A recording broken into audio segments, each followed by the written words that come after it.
Hi guys, Pathanamthitta സീരിയലിൻ്റെ ഒരു അടിപൊളി നമ്മളെല്ലാവരും ഒരുപാട് നാളായിട്ട് കാത്തിരുന്ന ഒരു വിശേഷത്തിലേക്ക് എല്ലാവർക്കും സ്വാഗതം. അങ്ങനെ നയനയ്ക്ക് കുറേ ദിവസങ്ങളായിട്ട് വയ്യായികയൊക്കെ ഉണ്ടായിരുന്നു. അങ്ങനെ ഇരിക്കുമ്പോഴാണ് നയന ഗർഭിണിയാണെന്നുള്ള വിവരം അറിയുന്നത് കേട്ടോ. ദേവയാനി ഇപ്പോൾ ഈ സമയത്ത് ആ വിവരം അങ്ങ് അറിഞ്ഞു കഴിയുമ്പോൾ ദേവയാനിക്ക് സന്തോഷം കൊണ്ട് നിൽക്കാൻ പറ്റാത്ത അവസ്ഥയാവുകയാണ്. ആ വിശേഷങ്ങളാണ് നമ്മൾ പങ്കുവയ്ക്കാൻ പോകുന്നത്. നമ്മുടെ വീഡിയോ ഇഷ്ടമാവുകയാണെങ്കിൽ ഒന്ന് ലൈക്ക് ചെയ്യണേ, ചാനൽ കൂടി ഒന്ന് സബ്സ്ക്രൈബ് ചെയ്ത് സപ്പോർട്ട് ചെയ്യണേ. അങ്ങനെ നയനയ്ക്ക് 2 ദിവസമായിട്ട് വയ്യായികയാണ് കേട്ടോ. ആ ചടങ്ങിൻ്റെ അന്ന് തന്നെ നയന തലകറങ്ങി വീഴുകയൊക്കെ ചെയ്യുന്നുണ്ട്. അതിനുശേഷം റൂമിൽ കൊണ്ടുപോയി കിടത്തുകയാണ് ആദർശ്. എന്നിട്ട് ആദർശ് നയനയോട് പറയുന്നുണ്ട്, നീ ഭക്ഷണ കാര്യങ്ങളിലൊക്കെ കുറച്ചുകൂടി ശ്രദ്ധിക്കണം.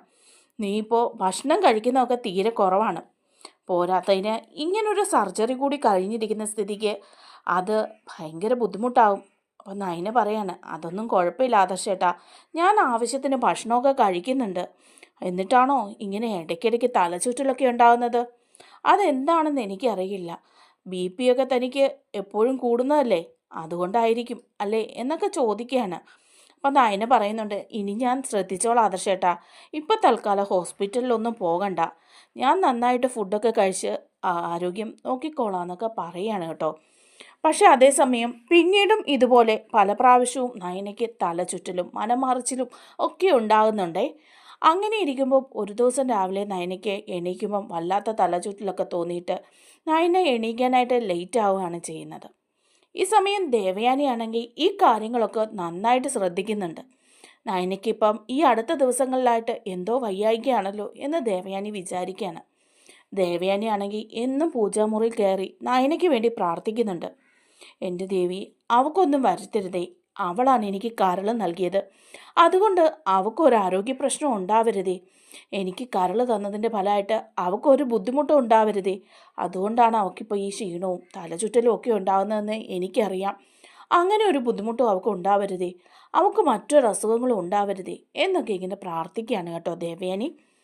അങ്ങനെ ഇരിക്കുമ്പോഴാണ് ഒരു ദിവസം രാവിലെ പതിവ് പോലെ എഴുന്നേൽക്കുന്ന നയന എണീറ്റ് വരാതിരിക്കുന്നത് ദേവയാനി ശ്രദ്ധിക്കുന്നത്.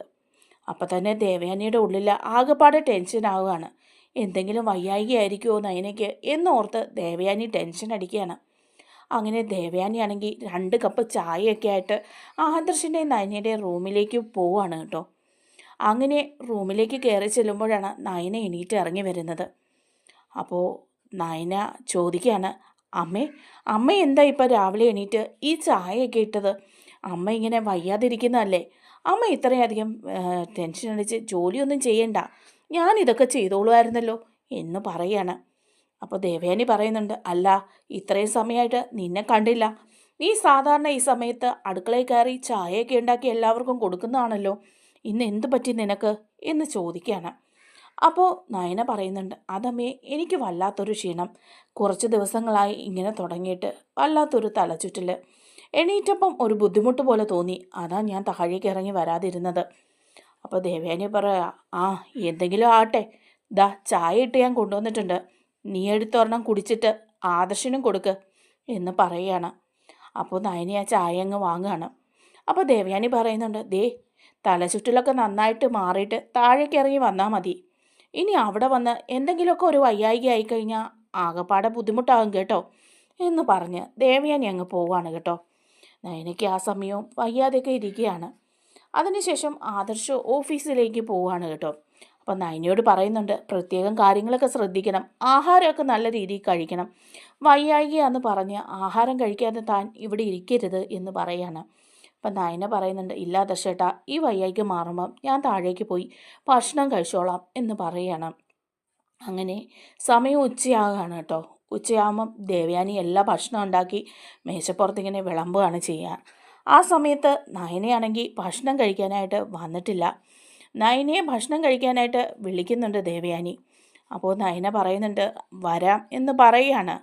പക്ഷേ ഭക്ഷണം വിളമ്പുന്ന സമയത്തും നയനയെ ഡൈനിങ് ടേബിളിൽ കാണാതെ വരുമ്പം മുത്തശ്ശൻ ചോദിക്കുകയാണ്, ദേവയാനി, നയന എവിടെ? നയനമോളിന്ന് ഭക്ഷണം കഴിക്കാൻ വന്ന് കണ്ടില്ല. അതുമാത്രമല്ല, ഇന്ന് ഭക്ഷണം ഉണ്ടാക്കാനും വിളമ്പാനും ഒന്നിനും നയനയെ കണ്ടില്ല, രാവിലെ മുതൽ ആ കുട്ടിയെ കാണുന്നില്ലല്ലോ എന്ന് പറയാണ്. അപ്പോൾ ദേവയാനി പറയുന്നുണ്ട്, അവക്കെന്തോ വയ്യായികയാണെന്നാണ് പറഞ്ഞത്. രാവിലെ ഞാൻ ചോദിച്ചപ്പം തല ചുറ്റലാണെന്ന് പറഞ്ഞു. ഭക്ഷണം കഴിക്കാൻ ഞാൻ വിളിച്ചിരുന്നു, എന്നിട്ടും അവൾ വന്നില്ല എന്ന് പറയാണ്. അപ്പം മുത്തശ്ശൻ പറയുന്നുണ്ട്, അയ്യോ അങ്ങനെ നയന ഭക്ഷണം കഴിക്കാതിരുന്നാൽ ശരിയാവില്ലല്ലോ. ആ കുട്ടി നന്നായിട്ട് ഭക്ഷണം കഴിക്കണം. ഭക്ഷണം കഴിക്കാത്തതിൻ്റെയാണ് ആ കുട്ടിക്ക് ഈ ക്ഷീണമൊക്കെ ഉണ്ടാകുന്നത്.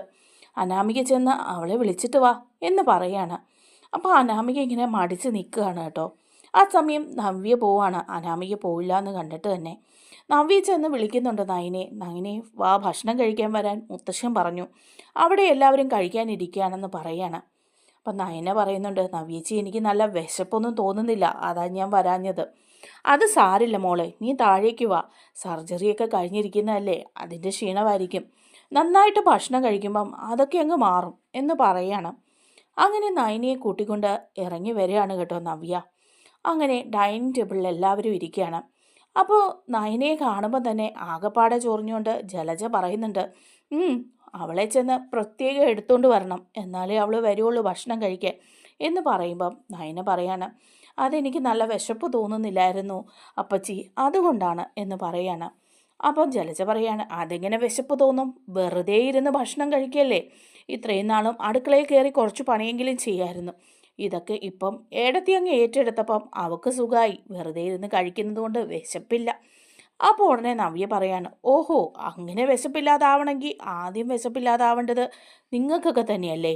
നിങ്ങളൊക്കെ ഭക്ഷണം കഴിക്കാനും അതുപോലെ പരദൂഷണം പറയാനും മാത്രമല്ലേ ശരീരം അനങ്ങുന്നുള്ളൂ, വായെങ്കിലും അന്നേരമല്ലേ ചലിപ്പിക്കുന്നുള്ളൂ.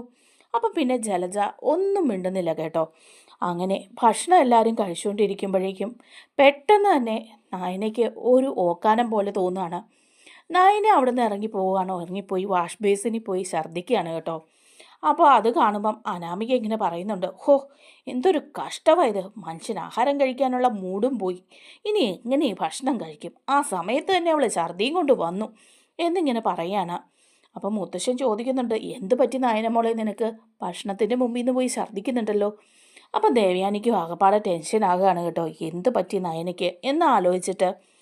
അപ്പോൾ ഉടനെ തന്നെ നയന പറയാണ്, മുത്തശ്ശൻ എന്താണെന്നറിയില്ല, 2 ദിവസമായിട്ട് എനിക്ക് തീരെ വയ്യ, ഭക്ഷണം കഴിക്കുമ്പം ഓക്കാനം വരുന്നു, തലചുറ്റലും എല്ലാം ഉണ്ട് എന്ന് പറയാണ്.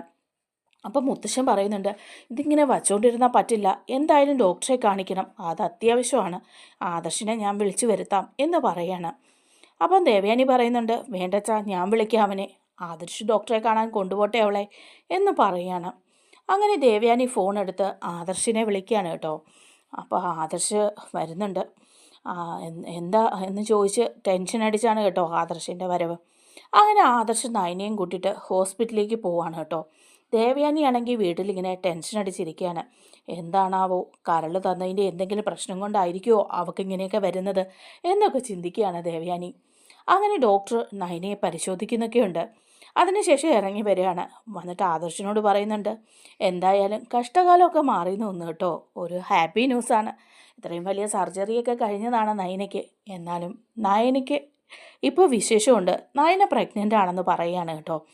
അതിൻ്റെയാണ് ഈ തലചുറ്റലൊക്കെ, നന്നായി ആഹാരം കഴിക്കുകയും റെസ്റ്റ് എടുക്കുകയും ചെയ്ത് കഴിയുമ്പം അതൊക്കെ അങ്ങ് മാറിക്കോളും എന്ന് പറയുകയാണ്. അപ്പോൾ ആദർശന് ഒരുപാട് സന്തോഷമാവുകയാണ് കേട്ടോ. ആദർശൻ നയനയും കൂടെ തിരിച്ച് വീട്ടിലേക്ക് എത്തുകയാണ്. വീട്ടിലെത്തുമ്പോൾ ദേവയാനി ഇങ്ങനെ വാതിൽക്കൽ തന്നെ കാത്തു നിൽക്കുകയാണ് കേട്ടോ, എന്താണെന്ന് അറിയാനായിട്ട്. ആ സമയത്ത് നവ്യെ അവിടെ നിൽപ്പുണ്ട്. അപ്പോഴാണ് നയന ഒരു ചിരിച്ചുകൊണ്ട് ഒരു നാണത്തോടു കൂടി വന്ന് കയറുന്നത്.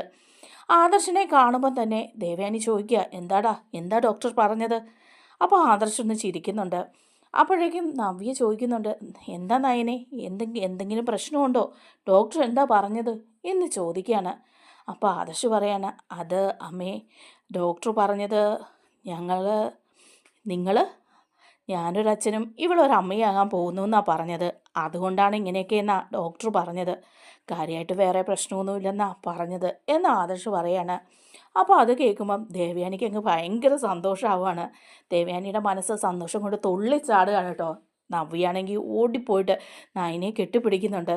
ആഹാ മോളെ നയനെ, ഇത് ഈ പറഞ്ഞത് സത്യമാണോടി എന്നൊക്കെ ചോദിക്കുകയാണ് നവ്യ. അപ്പം നയന പറയുന്നുണ്ട്, അതെ സത്യ ചേച്ചി എന്ന് പറയാണ്. ആഹാ നന്നായി, എന്തായാലും എനിക്ക് സന്തോഷമായി, നിനക്കൊരു സന്തോഷമുള്ള ജീവിതം ഉണ്ടായല്ലോ, നിനക്കൊരു കുഞ്ഞുണ്ടാകണേന്ന് ഞാൻ പ്രാർത്ഥിച്ചുകൊണ്ടിരിക്കുകയായിരുന്നു. എന്തായാലും മോളെ, ഇനി നീ ആരോഗ്യമൊക്കെ നോക്കണം കേട്ടോ. പഴയതുപോലൊന്നും അല്ല, നന്നായിട്ട് ഫുഡ് കഴിക്കണം, കുറേ അധികം റെസ്റ്റ് എടുക്കണം എന്നൊക്കെ നവ്യയും ഉപദേശിച്ച് കൊടുക്കുകയാണ് കേട്ടോ. അങ്ങനെ നല്ല സന്തോഷകരമായ ദിവസങ്ങൾ വരാൻ പോവാണ് പത്തരമാറ്റിൽ.